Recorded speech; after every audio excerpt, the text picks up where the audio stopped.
बच्चों, इसके पहले वाले लेक्चर में हमने प्रत्यावर्ती धारा से संबंधित कुछ परिभाषाओं के बारे में बताया है। अब प्रत्यावर्ती धारा के औसत मान की बात की जाएगी। तो देखो, प्रत्यावर्ती धारा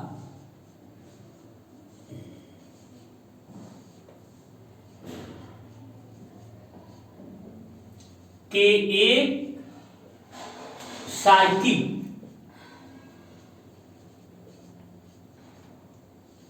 यानी चक्र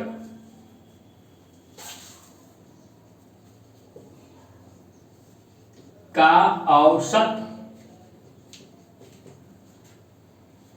या माध्यमान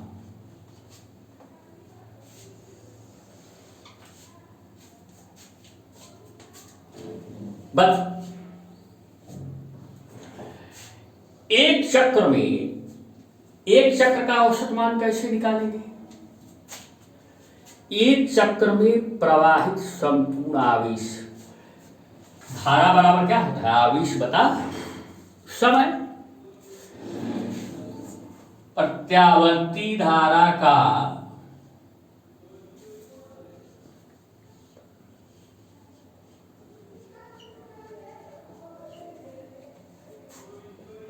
एक चक्र में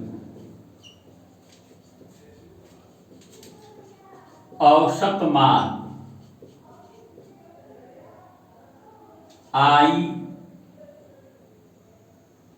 एम या जो आप इंडिकेशन दे सकें बराबर एक चक्र में प्रवाहित संपूर्ण आवेश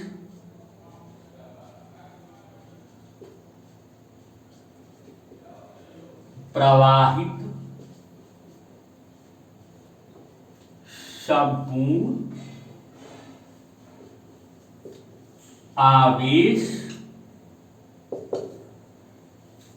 बटा एक चक्र में लिया गया समय। एक चक्र में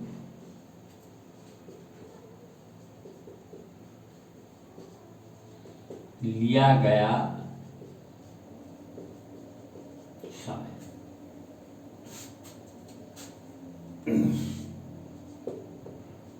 आइए अब एक चक्र में आधे चक्र में धारा एक दिशा में और दूसरे आधे चक्र में धारा दूसरी दिशा में बहती है। तो एक चक्र में प्रवाहित संपूर्ण आवेश निकालने के लिए हमें समाकलन का उपयोग करना पड़ेगा। देखो, मान लीजिए किसी क्षण पर धारा बराबर आवेश बटे समय होता है बच्चों, आई बराबर क्यू बाई टी। तो मान लीजिए किसी क्षण पर धारा आई है, प्रत्यावर्ती धारा, तो उस धारा को नियत रख के समाकलन कैसे करते हैं? एक क्षण पे एक धारा का मान है, वो नियत है, और सूक्ष्म समय अंतराल में प्रवाहित आवेश Q बराबर आई टी होता है ना, आवेश बराबर धारा गुणित समय। तो अब एक उसी क्षण पर एक सूक्ष्म समय अंतराल dt में प्रवाहित आवेश तात्क्षणिक धारा और गुणित समय dt।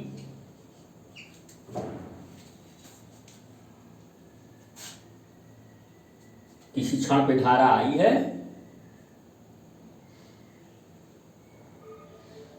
तो, और धारा के मान को हम अपरिवर्तित मान लें, अनंत सूक्ष्म समय अंतराल dt में संपूर्ण आवेश बराबर धारा गुणित समय, माने धारा गुणित dt, धारा गुणित समय। अब एक चक्र में चूंकि ये फलन किसका है? t का है, तो एक चक्र कितने समय में पूरा होता है? आवर्तकाल के समय में, आवर्तकाल t के समय। तो इसका समाकलन कर दो बच्चों, t बराबर 0 से लेकर के t बराबर आवर्तकाल t तक। तो तुम्हें एक चक्र में प्रवाहित संपूर्ण आवेश मिल जाएगा। अब बटा एक चक्र में लिया गया समय क्या है? आवर्तकाल T।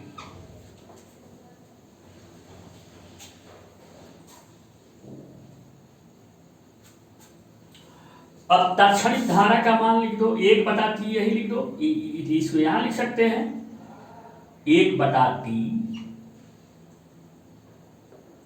0 to T capital T, आई का मान रख दो I0 sine omega T dt।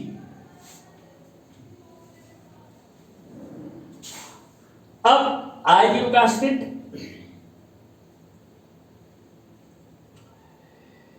तो I0 का स्थित है अधिकतम मान है, तो इसको बाहर करो।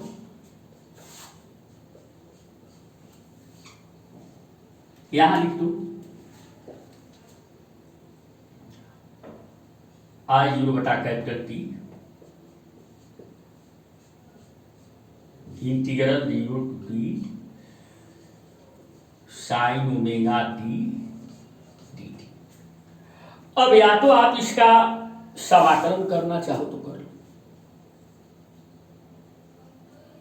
निश्चित समाकलन करो, सामान्य है। या नहीं तो साइन ओमेगा टी किसी कोण का साइन है, पूरा एक चक्र का मामला है, तो इसका औसत मान कुल जोड़ जो है, पूरा जोड़ जो है 0 होता ही है, तो आप इसको I0 बटा T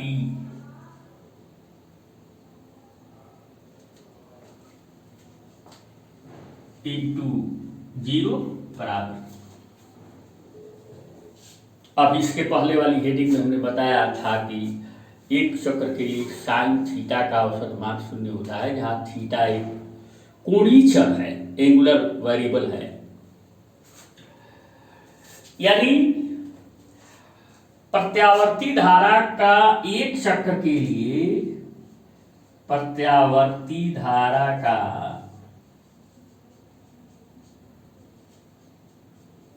एक चक्र का औसत मान 0 होता है।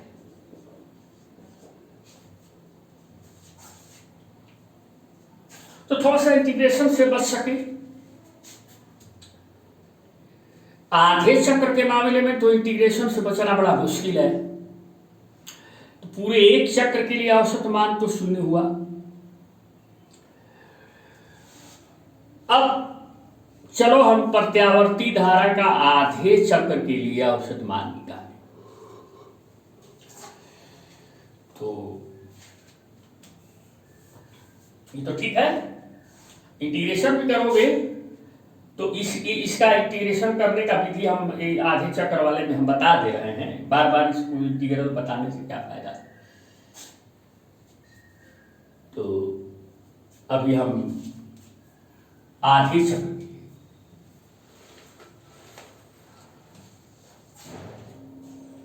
देख, तो ठीक है ना। प्रत्यावर्ती धारा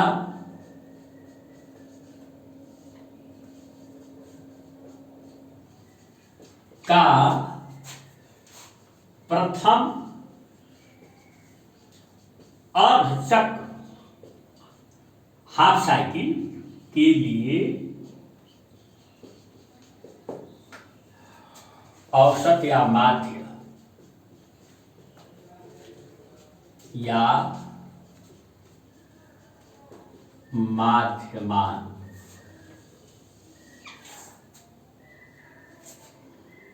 आधा चक्र का, अरे भाई कुंडली घूमती है तो यहां से यहां तक, फिर आधा चक्र T/2 आवर्तकाल का आधा समय लगता है, 0 से लेकर के T/2 तक। तो जैसे आप समाकलन यही आप देखे हैं, वैसे ही संपूर्ण आवेश लेना है, लेकिन 0 से T/2 समय तक लेना है। और यहां पे जो समय है वह T/2 लेना है। तो प्रथम आधे चक्र के लिए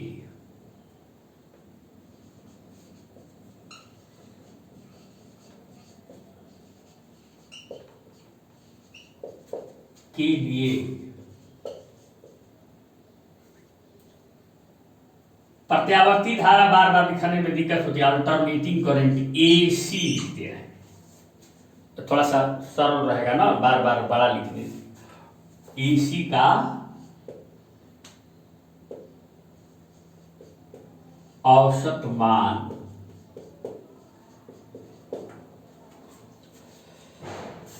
हम यहां पर यही काम करें, I या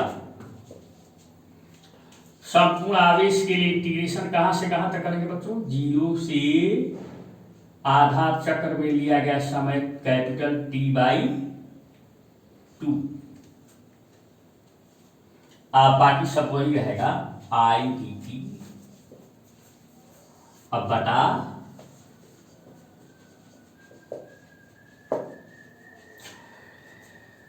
अब समय कितना लगा T/2, तो समय लगा आपका T।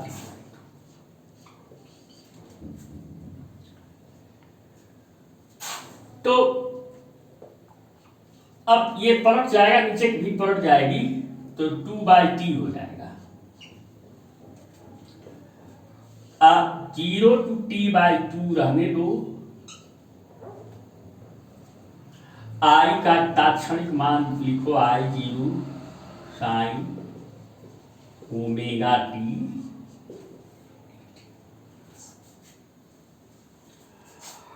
अब छोटा सा समाकलन है, इसका समाकलन जो लोग जानते हैं वो लोग तो कर ही लेंगे। तो समाकलन करोगे तो क्या होगा? 2/T minus cos ω/T/ω 0 to T/2 minus cos ω/T/ω। ठीक है। अब बायो के बच्चों को दिक्कत होगी तो इतना थोड़ा सा याद कर लेंगे, यहां समाकलन से पीछा नहीं छूटा। अब पहले ये ओमेगा भी तो नियत है, एक समान कोणीय वेग से कुंडली घूम रही है, तो इसको भी बाहर कर देते हैं यहां पे 2/T ω बस बचा minus cos ω/T 0 to T। अब यहां चर बदलने वाली राशि कौन है? Small T. तो स्मॉल टी की जगह पे पहले अपर लिमिट उच्च सीमा कैपिटल T/2 रखेंगे और माइनस करके फिर उसकी जगह पे 0 रख देंगे। तो 2/T ω माइनस कास ω/T/2 अब minus cos minus cos ω/G।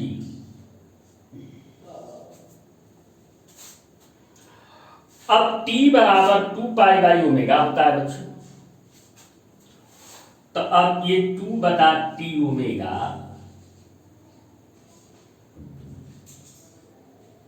Minus cos ω/T की जगह पे लिख दो 2π/ω, एक नीचे 2 था,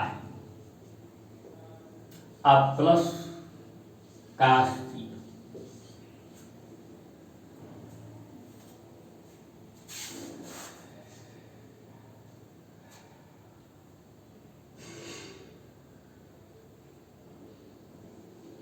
ऐसा हो गया।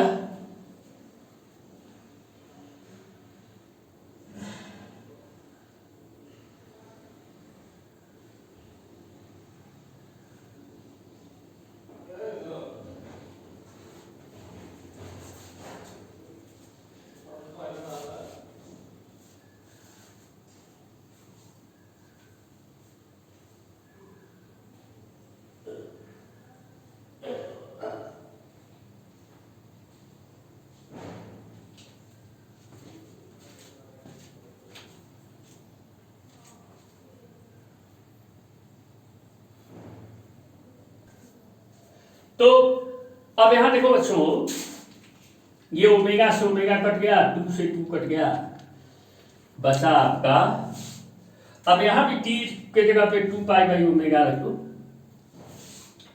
2 pi by omega into omega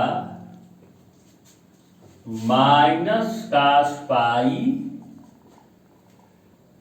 अब प्लस कास सी।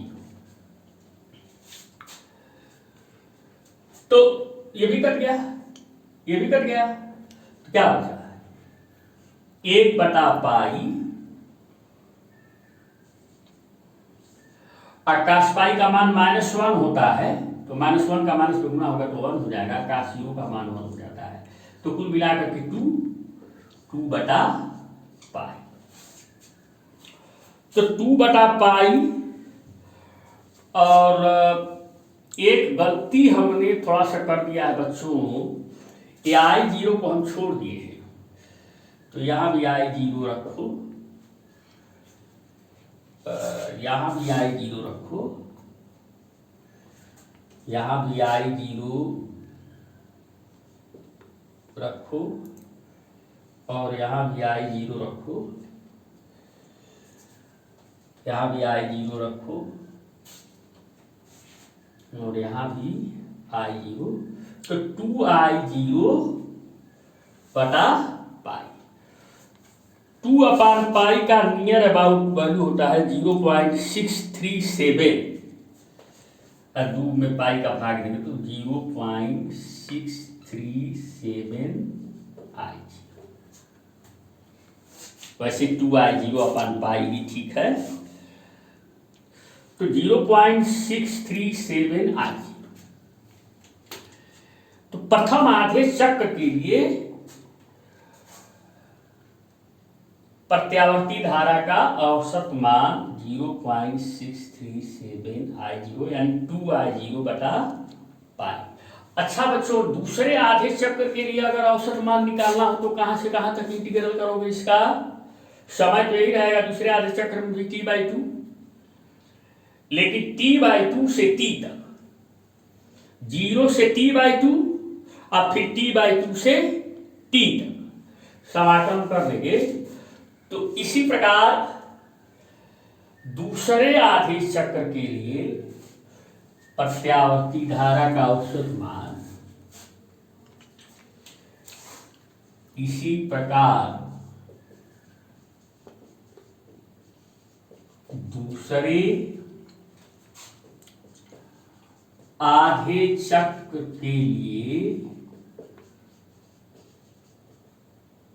AC का औसत या माध्यमान बराबर होता है -2I0/पाई, यानी -0.637 I0। समाकलन में यहां समाकलन की लिमिट कहां से कहां तक लेनी है? T/2 से T तक। तो प्रथम आधे चक्र के लिए 2I0/पाई, और दूसरे आधे चक्र के लिए -2I0/पाई।